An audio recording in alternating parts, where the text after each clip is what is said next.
Elijah and Elijah was able to conquer what they conquered. God always holds his servant hand, because number one, he wants you to know that you can't do nothing without him. For I am the vine, you the branch, and the branch can't do nothing without the vine. So you got to understand, whatever you're going through, walk like you got a God on your side. And man, whatever coming up against you, stand up like you got a God on your side. Because every time it looks like it's going to be impossible, I take the supernatural and put it on your natural. And that's why you're going to make it through. When I grab your hand, that's the supernatural grabbing the natural. And everything's going to be all right. Can I get a witness here? Tell your neighbor, no more complaining, no more bickering. Because I learned tonight that God is holding my hand. I'm going to make it through this year just like I made it through last year. And the only reason why I made it through last year, because God was holding my hand. And if he did it last year, he's going to surely do it this year. Tell your neighbor, say neighbor, say I feel in the spirit that this is your season. You're going to make it, and you're coming out of just enough and not enough. I feel the spirit. Get ready to give your mother vacation. And what that means is you're going to have more than enough. Anybody believe that tonight?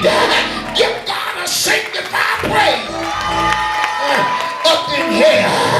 So here in the book of Acts, we find that this man who had got converted, his name was called Saul, but God changed it to Apostle Paul. And here in the 28th chapter, after they had overcame the shipwreck, and before they went on the ship, Paul told the captain, say, I've been conceived that we should take this journey, but nobody wanted to listen to the preacher. They'll listen to the president. They'll listen to the mayor. They'll listen to the sheriff. But the preacher is the last person that they want to hear. But you got to understand, whatever comes from heaven is coming to the preacher. Because the Bible says, say, how can you hear without the preacher? And how can he preach except he was sent? So when Paul told them that they shouldn't take this one, they pushed Paul aside. But when they got out in the sea and couldn't see land in no direction, and now a storm occurred and everybody got afraid, but Paul spoke out again and said, y'all can chill, because the angel told me, say no life is going to be destroyed. They made it through shipwreck. Now when they make it on the island of Benita, they found out that the barbarian that came out around them, when they kindled a little fire, and Paul saw that the fire, it was going low. That's what I don't understand about church folk. When they see their fire, it's going a little low. Instead of running in the church, they stay home and find excuses. But every now and then, if you've been a believer, because of the trials, because of the turbulence, he that live godly is going to suffer persecution. And because of that, you need God to renew your strength. You need God to stir up your power. Can you get a witness?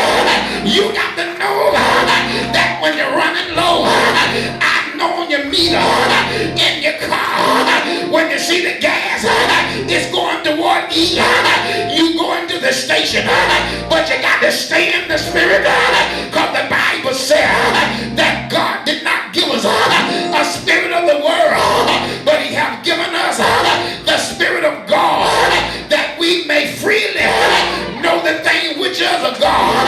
So if you stay in the spirit, you can discern when you're going toward E. Then you got to come, say, Apostle, lay hand upon me and stir up my joy, stir up my peace. See ya.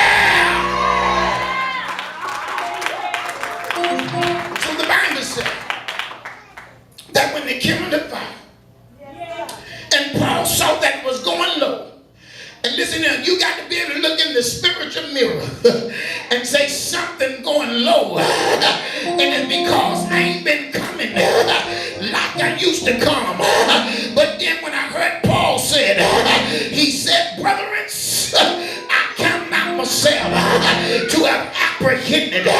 But there's one thing I do. I'm forgetting those things which are behind